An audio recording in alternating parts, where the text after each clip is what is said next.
Hello, hello, hello. This is the Rich Dad Radio Show with Robert Kiyosaki. So we're about 3 seconds in. I've already told you 2 lies. 1, Robert Kiyosaki is not going to be on the show. You're stuck with Greg Arthur is your current temporary, one-time only, in theory, host of this show.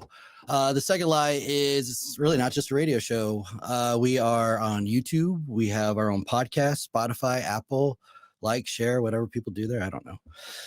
But one thing Robert always says is we have a very special show. And I got to tell you, this one's no different. It is going to take a different angle. Usually Robert's going to talk to you about macroeconomics and Brinks and gold and even Bitcoin. But one thing Robert said in one of our team meetings is macro. It's the God's view of the world. And that makes sense to me because it's God's playing with our lives, right? Playing with our money.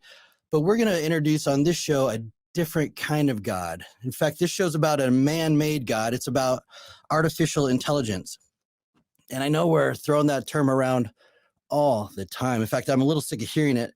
But this week was important because in the Rich Dad Wealth Experts financial letter that we put out, it's a subscription, we talk about the power of AI and how AI is really breaking into the medical field.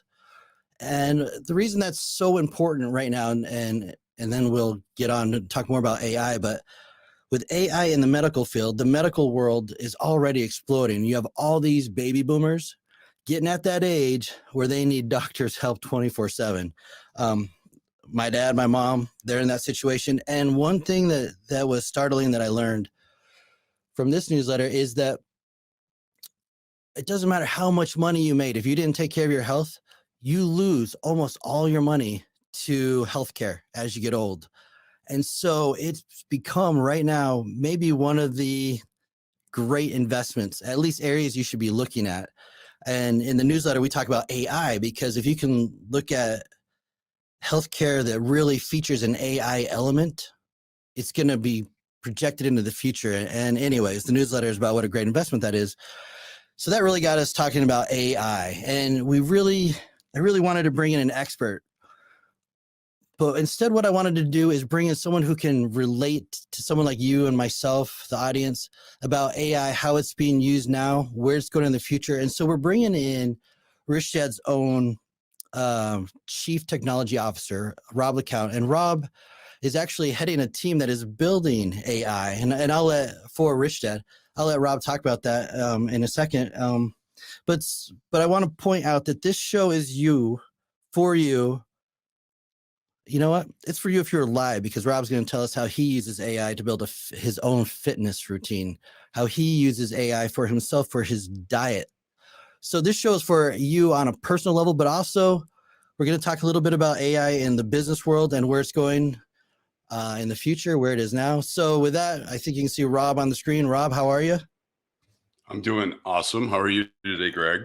I'm good. I'm a little nervous. But you know, anytime you do a show for Robert Kiyosaki, the bar is so high because he's not only been obviously a hero of millions, but my personal mentor for, 15, 17 years. So to be on this show, I'm a little bit freaking out. So that is how I'm doing. I'm probably in the same boat because you just did this not too long ago with Andy Tanner. I've only been here with Robert. I've never been here with a different host, so this is awesome. Oh, then and you're I don't really know if gonna hate anybody it. noticed, Greg's going to have his own show here pretty soon for Rich Dad. So if you like what he talks about today or his witty sense of humor, you might want to tune in. The pressure. And I might even show up occasionally.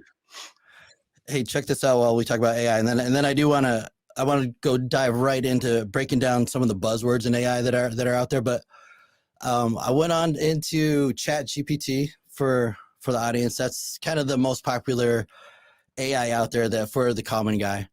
And I said I need an opening joke, and this is the joke it gave me.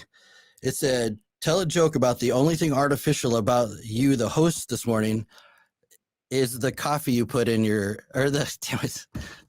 robots are better. The artificial sweetener you put in your coffee. I don't know if you can say damn it, but damn it, I totally botched that. So we should get an AI host, Robb. But let's dig right in, Robb. let's make sure we give value to the audience, the listeners, since it's not going to come from me. It's going to have to come from you and the topic. So let's talk about some of the buzzwords in AI. And earlier we were talking, you said AI is like a puppy. At first it doesn't know much, but with training, it can start to fetch your slippers or it can predict the stock market. So can you kind of explain buzzwords like neural networks, but also what that means? Like it's a puppy, but eventually it can be a well-trained dog.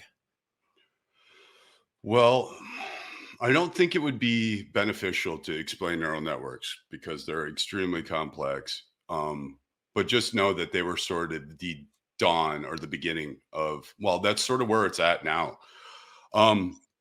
The analogy about puppies is funny because like literally you can create a new, let's use ChatGPT as an example because it's what most people know. It's a novelty in my opinion at this point for most people, right? It replies to texts, it writes things for you. People use it in a very like, hey, how does this help my life a little bit kind of way. Um, but every time you create a new prompt, it's like having a baby puppy, right? You have this new puppy, but you want this thing to like fetch and guard your house and be able to like write novels and code websites and do all this stuff in like a day. The cool thing about this is it's really up to the end user, the person that's inputting information. Like the biggest thing that I've learned with AI is that I am limited by my vocabulary. I'm like near high school dropout. I did really piss poor in school. I never went to college, went in the military, but my vocabulary is very small. It's narrow, right? I'm a redneck from Michigan. So I've learned that I've had to expand it because you have to describe things in a very precise way.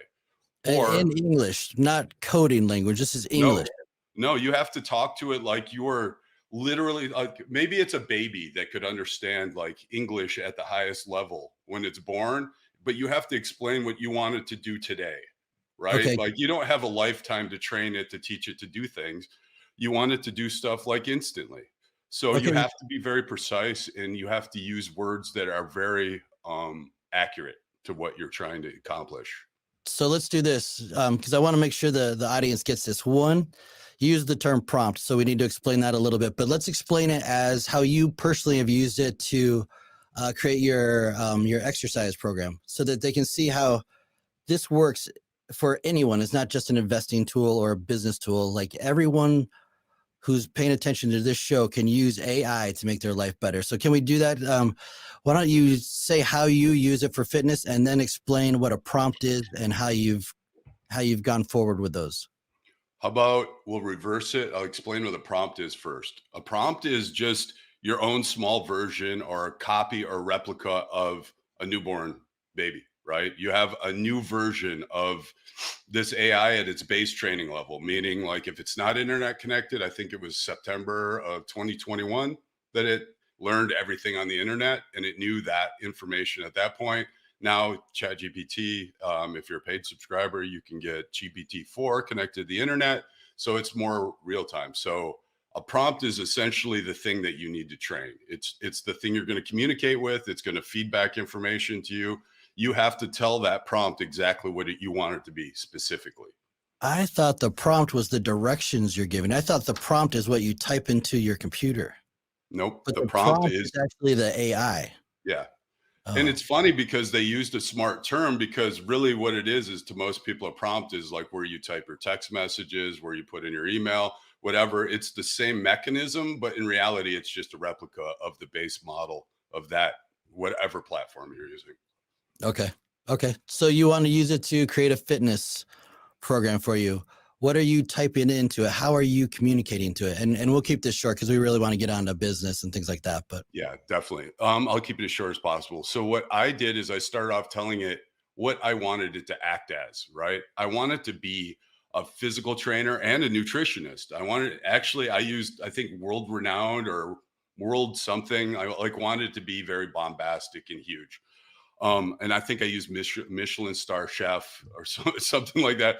Um, so once you get in there and you train it, you tell it what your goals are, you tell it what you want it to be, you tell it sort of set the context in which it needs to operate. The information it needs to look at in a more granular way is sort of what training the prompt does. It's like, hey, you can look at the entire freaking internet, right? And if you have a question, you can ask it, but you're going to get a very crude answer. But if you train the internet to understand what you're looking for, it'll refine it and you'll get much better answers. I don't know if that makes sense. Maybe it's too Well, high that's what level. the training is, right? So you're gonna give it a command, and then what? It shoots out a bunch of directions or answers, responses. Or anything, right? I told it that for my first 6-week program, I wanted to gain strength and muscle mass that I've been sedentary for a very long time. I spent a lot of time behind like this, doing this kind of stuff. Um, that I like no kind of calisthenics, right? I don't want to run. I don't want to jog. I just want to lift weights. But I also told it I wanted to eat clean. I don't, as you know, don't dairy doesn't bode well with me. So I told it that, I can't have dairy products. I can't Well, have, we're in two separate spaces, Rob. I know. No, well, it's the same space, actually. It's the same thing. I'll go back to just the fitness part. So it put me a 6-week program together. I told it I wanted to work out 3 days a week to start. So it kicked out an entire workout program to the point where I even had it reformatted so I could export it into Excel, so I could print it out. I had it put in a measurable format where I had check boxes and everything like that. So it literally from soup to nuts created my entire workout. I just had to copy and paste it and print it. Did it ask you questions, or did you just have to know? Did you just have to have an idea what you would tell a regular personal trainer? Sorry, and that was a specific thing I added to my prompt is I was like, if there's anything that is unclear or more information you need from me, please feel free to ask me whatever you need to. So it asked me a series of like 9 questions, I believe, up front, right? What's my height? What's my weight? Like just all the like general things I think a personal trainer would ask you to sort of assess where your current status is and like what your goals are. It's pretty neat. I mean, considering it took me 20 minutes to put it together and it would have cost God knows how much to get an actual trainer. And for the audience, so Rob's a techie, right? And you might be thinking to yourself, well, yeah, a techie can do that. So I type with one finger. Like my phone doesn't work all the time, and it's always me. But I also can use this Chat GPT, and I've had it develop recipes for me, all sorts of fun things. So it's actually kind of like this. I don't know if you had a best friend that you could ask anything, and it would actually get the answer right. It's kind of one of those like it's limited on your creative or what you want to learn. It's basically the limit is on you, not on the Chat GPT. That's funny. That brings up my analogy or saying is it's the first tool in human history that is limited by the human, Yeah, right? if you take a second to think about that, it's completely reversed. Like a crescent wrench, I can only do so much with because it's a crescent wrench. But you're saying the AI can only do so much because I'm the stupid crescent wrench that I'm holding it back. Exactly. That's messed up. Crazy, right? It is crazy. All right, so we want to dig into business because that's what this show is really in. For people with their finances and business. I mean, I'm sure they want to lose weight, but I don't think we go to Robert Kiyosaki for weight loss tips. Probably, I don't. Don't eat Chinese food. That's the best I think we got. So with the current trends in business AI, I see it used often in people use it as customer service for a chat bot. But other than that, if I am seeing it out there, I don't know that I'm seeing it. I believe people are using it to write blogs, but I really don't understand let's take it simple. How is the small business owner in the world using not Chat GPT, but AI right now? I'm going to give you an anecdotal story because it's really, I mean, for me, I think it tells it all for everybody is really like, this, Greg, we've known each other for almost 20 years and writing is like my Achilles heel. It's absolutely horrible. I can build things. I can come up with ideas. I can come up with ways to make money, but I'm always, always, always stopped when it comes to the writing piece of it. It actually it puts me in a space where I just feel like almost paralyzed. But this has given me a pathway to where I can take my ideas, my concepts, and I can create a consultant, a friend. You can call it whatever you want. And as you talk to it over time, it's going to learn your behaviors, your benefits, your mannerisms, but also at the same time, you can use that as a writing agent, something that can help you go through and write blogs or write a book or write, a description for your product. Okay, You can so have it. different things. One is content. Like you could use it to Yep. write an ebook. A lot of people, a lot of businesses, they need that free ebook to capture a name. You could use AI to write that for you, or at least help you write it. But Yes. then you switched it to marketing. You could help it do product descriptions and what else? Facebook ads, maybe. Product development. It can do research. It can do market research to find out what kind of competitors you have and how to better position your product ahead of some other product that might be similar in a vertical that's identical. Like it can walk you through literally anything. It is really, really restricted just by your own context, really, which mine is limited. I'm not an idea guy. That has always been your role. Like this is a dream gift to somebody like you. So I'll tell you this too. I have a side business, you know this, but for the audience, and one of the things in my side business is I do some writing for friends and partners in their businesses, and I'll use AI to give me ideas. I still do the writing, probably a little bit of guilt there, but one thing that I struggle with is I want to add imagery to the writing. Like I write a blog and I want to add some images. Well, then you got to worry about licensing and where did you get the image, and it becomes this big mess, expensive, legal. You really got to be careful what you're doing. So I switched to an AI called Mid Journey, and in that I can type in, like, it could be a 3-word description, it could be a 100-word description of the image I want, and it will create me unlimited images until it's created one that resonates with me, and I pick that, I copy it, and I use it, and I don't have to worry about all the legal headaches. I don't have to worry about communicating with a graphic artist and that expense. I think this program, for most people, it's free. I use it enough. I think I paid $10 for it or something like that. So it's not just writing; it's also in what am I saying? In imagery, graphics. I have another one that I use to create videos with. So like it's all over the place for especially the small business owner. Did I miss a category there that you want to hit on?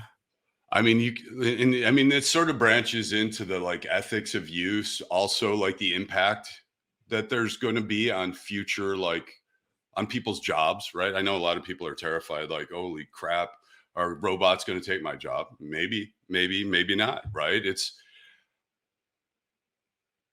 There are other elements to this, right? Like there's voice replication, there's video replication, deep fakes. Yeah.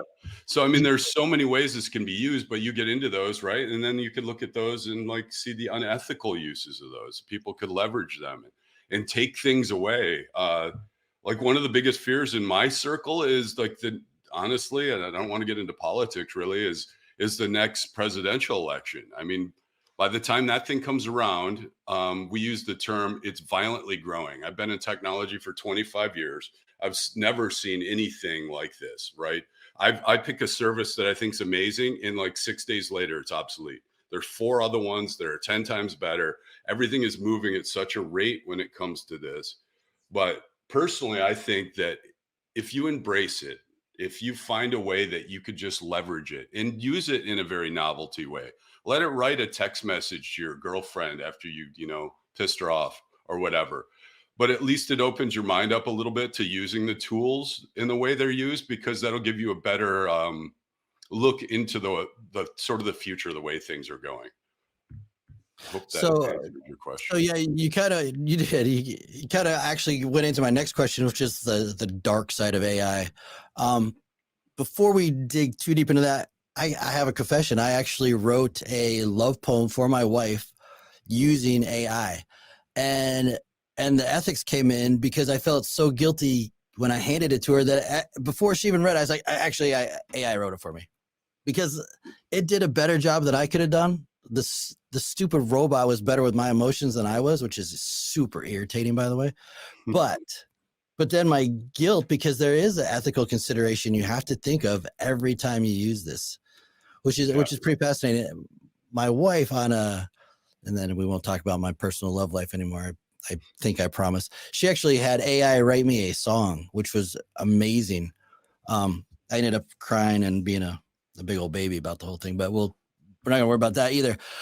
We do have to go to break, but before we do, actually, we'll do it when we get back from break. I really want them to tell the story of the 2 AI robots that they turned on, possibly did some lying, and the possible dangers that AI presents to us as individuals, but also to society.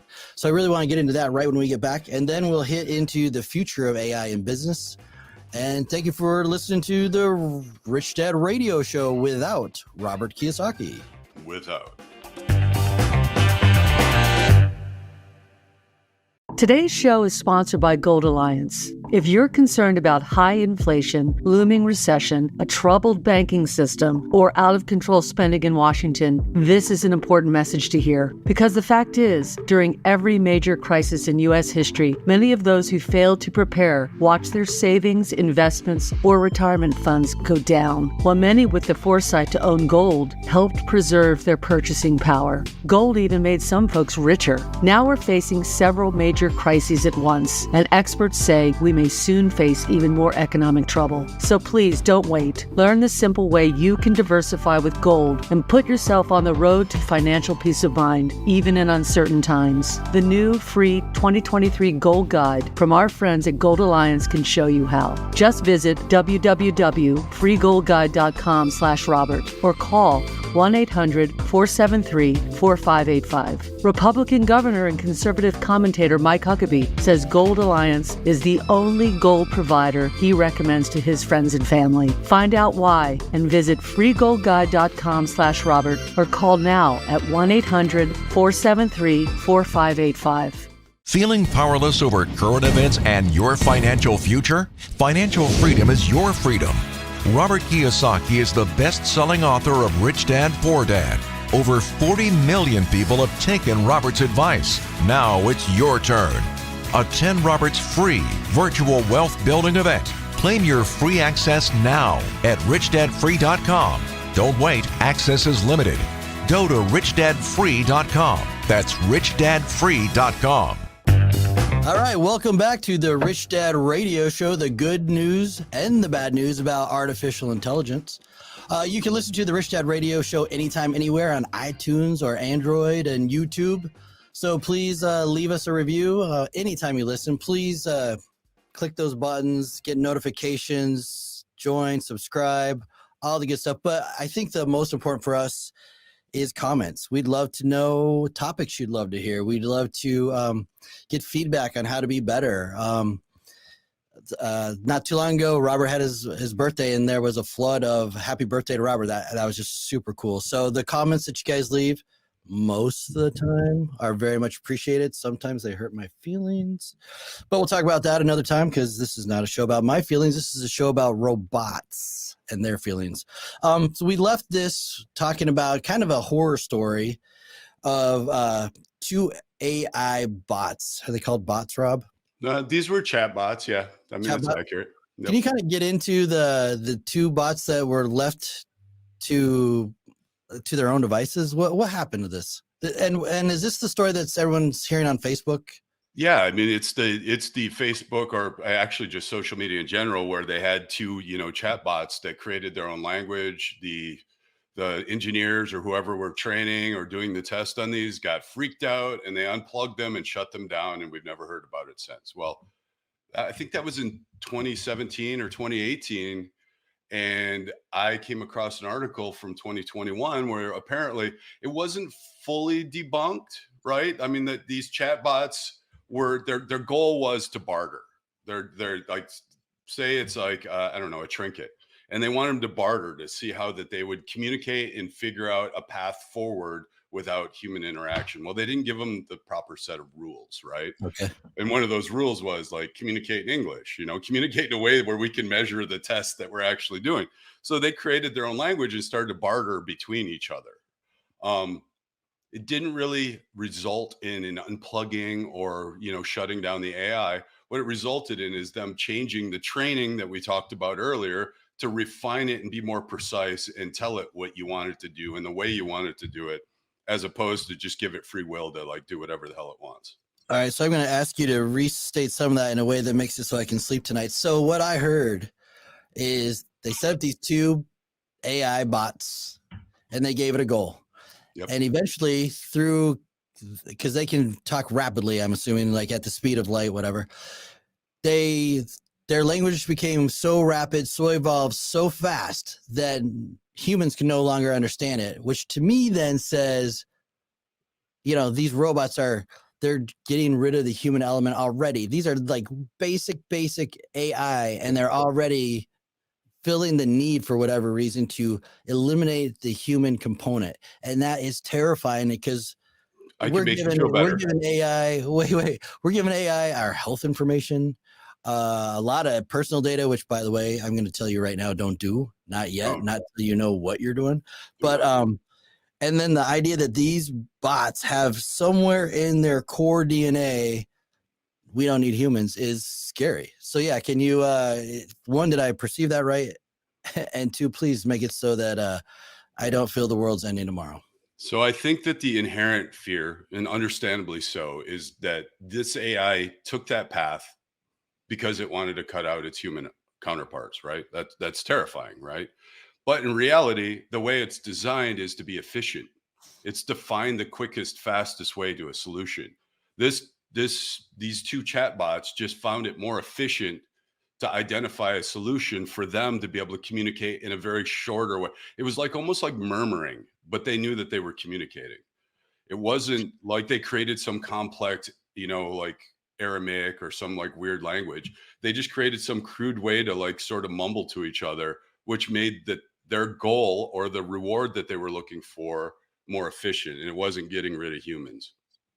So while that might have been the result to get rid of the human, at least understanding, that wasn't their purpose. Their purpose was to do their job faster. They were doing exactly what they were told to do, the way they were told to do it. Their test parameters were too loose, is simply what it was. So was this fixed? Like, do we need to worry about such things in the future?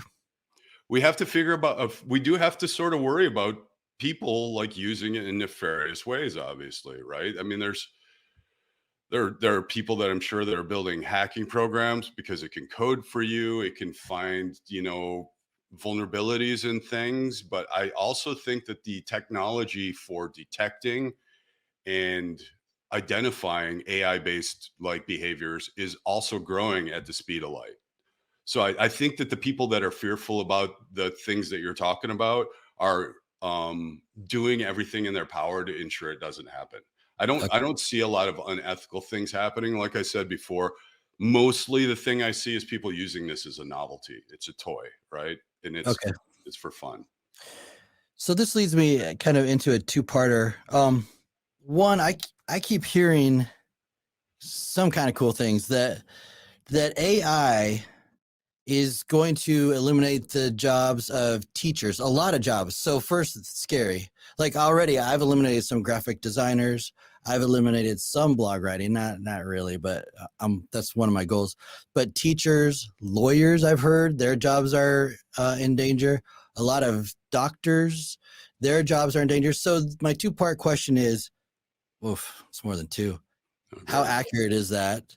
But two, if we let that happen, is humankind itself gonna devolve from an intellectual standpoint? Are we in trouble of already handing our lives over to robots and allowing ourselves to not become smarter, more intellectual? Is that a real threat? So your first question is should people fear like this replacing your yeah, is that true? Are doctors' jobs in jeopardy? Lawyers' jobs in jeopardy? From my perspective, I have friends that are ER doctors. I have friends that are pilots. I have friends that are school teachers. And the thing that I tell them is like, they become resistant, right? When you talk about AI and because the first thing they think about, people are fearful, right? They're am I going to lose my job? I went to school for, 6 years or 4 years or 8 years or whatever. And I have this prestigious position. Am I going to lose it? And from my perspective, personally, I don't think so. I mean, I'm a developer by pedigree. Like AI is a far better developer at this point in every language in the world than I am, but I'm not afraid of it taking my role in the world, because I think that the important part is it's an add-on to you, right? Like if doctors use it to help become more efficient at diagnostics or more accurate, we know that our health system, people are misdiagnosed a lot. If you use this technology and you have it validated, because like I've talked to you about things like AI hallucinations or giving wrong answers and things like that, as this gets better, I think it's an add-on to the human. Yeah, there's people like writers or digital artists and maybe like even journalists and stuff like that, that like where their pedigree has a physical component to it, you're sort of safe. If there's a complete pure digital component, you might want to actually start leveraging AI to make you better at what you're doing, because the more you learn about AI, then you can use it to just become your assistant. It can make you more efficient, make you make more money, make you better at what you do, look at things in a different way than you look at it. But if you look at it as a replacement and you just push it away, then I feel like you might be at risk So personally. that's kind of always the rich dad message, right? It depends on your mindset. You can see opportunity and abundance, or you can be fearful and see scarcity. And so really what I'm hearing you say is, yeah, AI could take jobs. It could also create jobs and make your job easier or make you better at your job. So there's both. Yes. It depends on, again, the user, the human, not so Yep. much the AI. Okay. Yep. I mean, I endorse everybody going to OpenAI, messing with Chat GPT. If it's writing a love letter to your wife or writing a song or doing whatever you want to do, just mess with it. Just Well, play then, around with it. It's not going away. I'll just okay, say let's talk about that and how you're using it. Let's talk about right now. We have the Rich Dad Cashflow board game, right? Yep. And it's kind of, in some ways, the greatest thing we've ever done. I know everyone says Rich Dad Poor Dad the book, but the game is what started the book. And the game, personally, for me, I think I've gotten the most investing lessons from the game. The Yep. book opened my eyes, maybe my heart, but the game really taught me how. How are you using AI with the game? Well, as you know, I'm not. It is funny that I work, for like #1 best-selling author, but I'm not a huge book reader. I have attention issues, and like I get confused really easy. So books aren't my thing. So I'm with you. The game is like where I've gravitated to. I've worked on every rendition of this game digitally since the dawn of time with Rich Dad. But what we did this time was we specifically created a version of the game because of COVID to allow these things that we have under Rich Dad are called cash flow clubs to remotely do what they typically do. Well, as development went over time, as you know, you can have physical meetings again. People can get together. So sort of the need for this tool diminished a little bit until sort of this kick up of AI. AI came into play. So what we decided to do is, instead of taking it where you need a facilitator, somebody to run the game for you, we've built a base model right now, Robert GPT, Rich Dad GPT, I don't care what you want to call it, that actually can move through the game, facilitate the game, play the game with you. Facilitate means kind of coach you, help you with Yes. the rules, Yes. advise you. Advise you. That's where we want to get to, right? Because Okay. that's sort of where it gets hairy, because Rich Dad has a very specific way of defining things that's sort of contrary to the rest of, society. Like, I mean, shit, we spell cash flow as one word. Nobody else does that. Hey, you're swearing over here. Oops, This sorry. is a family show. Family friendly. Okay, Yeah. my bad. I No, apologize. Believe oh, me. wait, this is really cool. So if I'm understanding exactly what you're doing, I can be playing this game online with this game that you've created, and I can be playing it and I could be like, hey, Robert, should I do this deal? And then I could say, Robert, why did you answer me that way? And I could actually be learning from an AI version of Robert Kiyosaki. Is this Exactly. Playing my a game. God.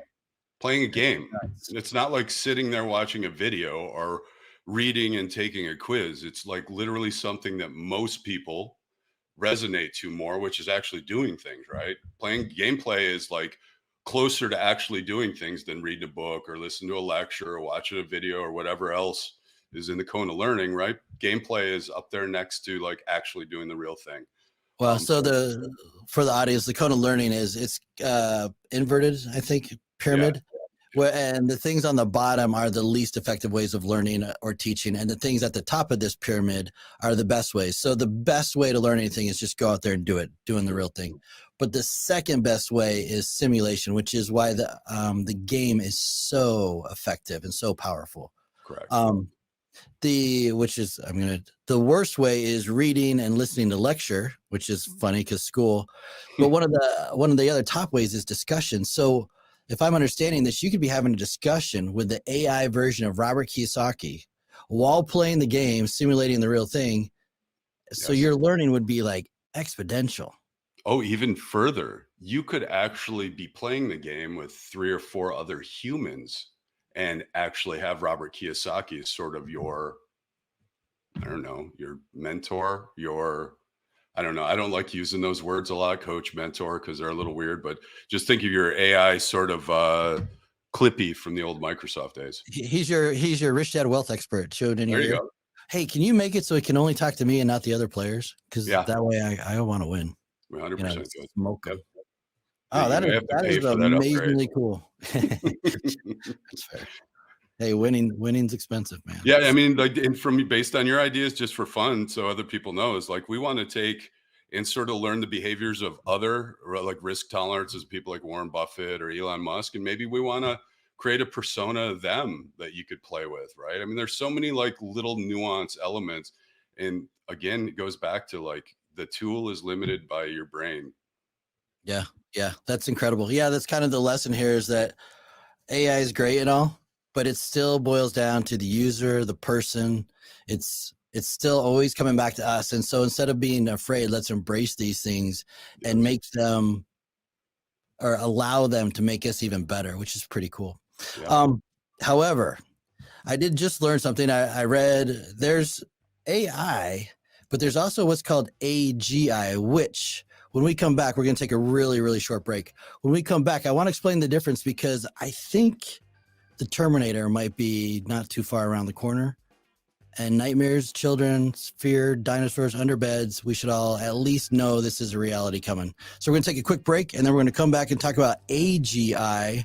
And then Rob and I are going to let you guys in on a little, I don't know if it's a secret so much, or we're just going to give you a little taste of what's coming in the future for a new Rich Dad podcast show. All right, we'll be right back.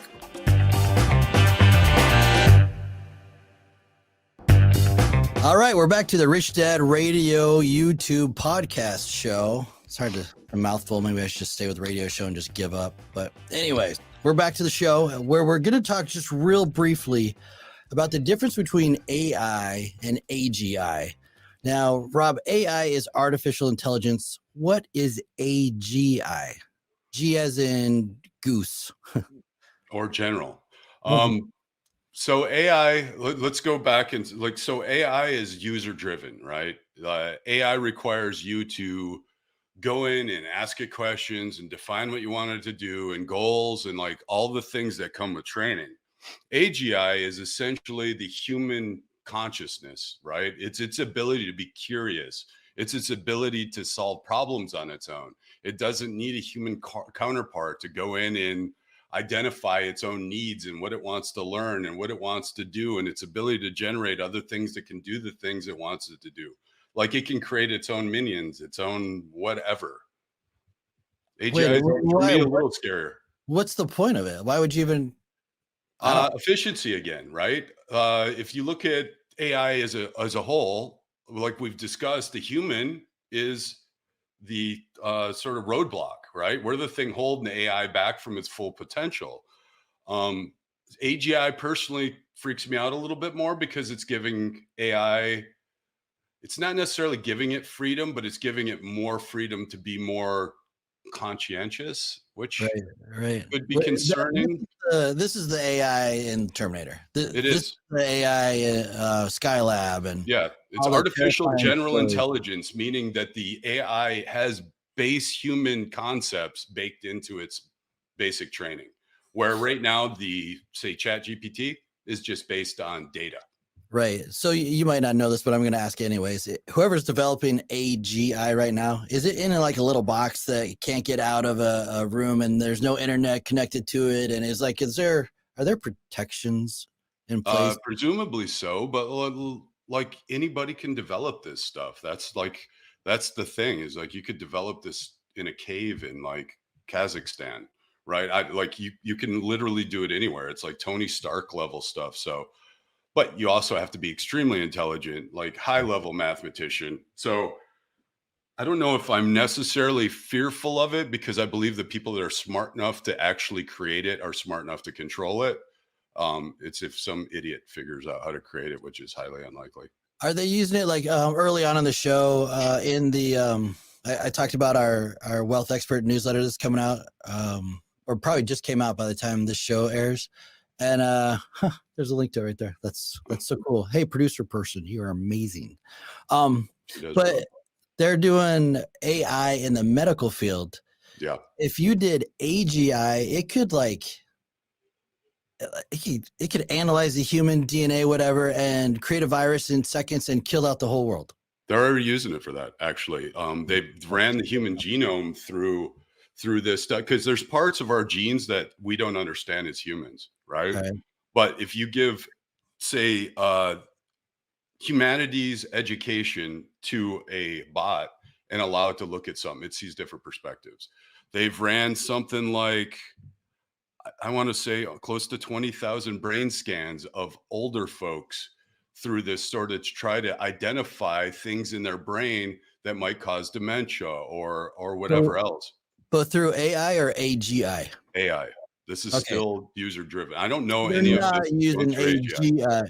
Okay, No. good. Because that's Yeah. terrifying Yeah. to me personally. AGI is, I don't think, from my knowledge, has been deployed in an effective way at all anywhere, and is probably due to fear. Would be Okay, good. I'd like people to be afraid. I'm a little afraid. Yeah.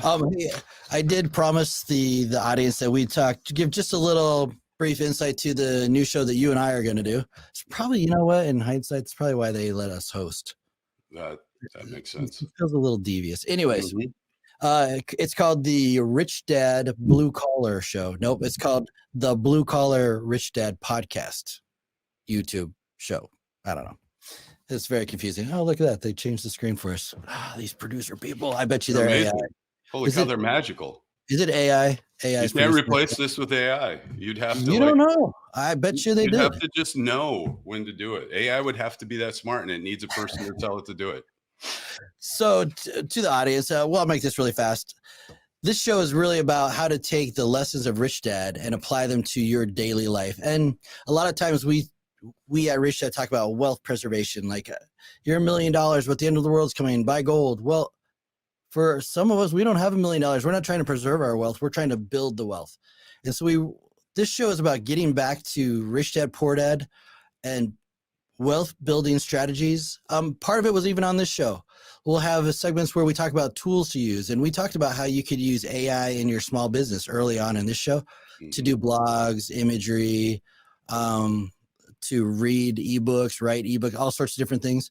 That's kind of a blue collar approach on how we're going to use what's available in the world to us now, put the Rich Dad mindset to it, and teach someone really like myself, like Rob, who is still an employee, how that they can do side hustles, or they can create their own businesses, and create their own financial freedom, so that then they can need to buy a bunch of gold and worry about wealth preservation.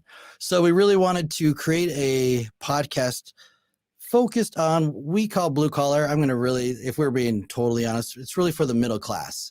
It's for the person who has a job, realize that, I'm going to work until I'm dead because retirement's not that realistic for me, and give them the help they need so they can not only retire, but retire as fast as possible. So what we want to do is create a show that gives you the shortcuts that take you out of the E and the S quadrants on Robert Kiyosaki's cash flow quadrant and move you to the B and the I.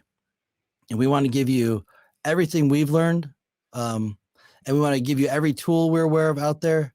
And we just want to give you the shortcuts.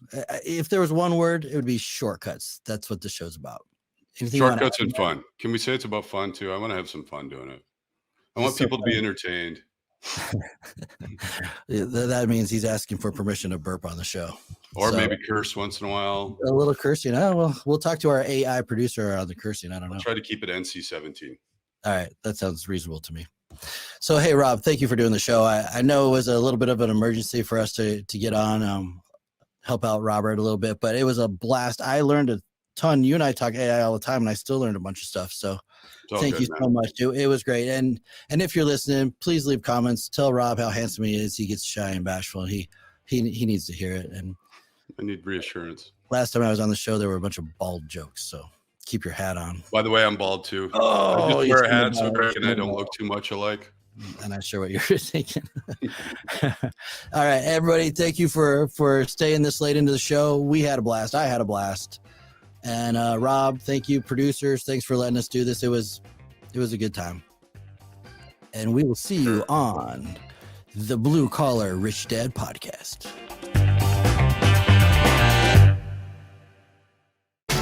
This podcast is a presentation of Rich Dad Media Network.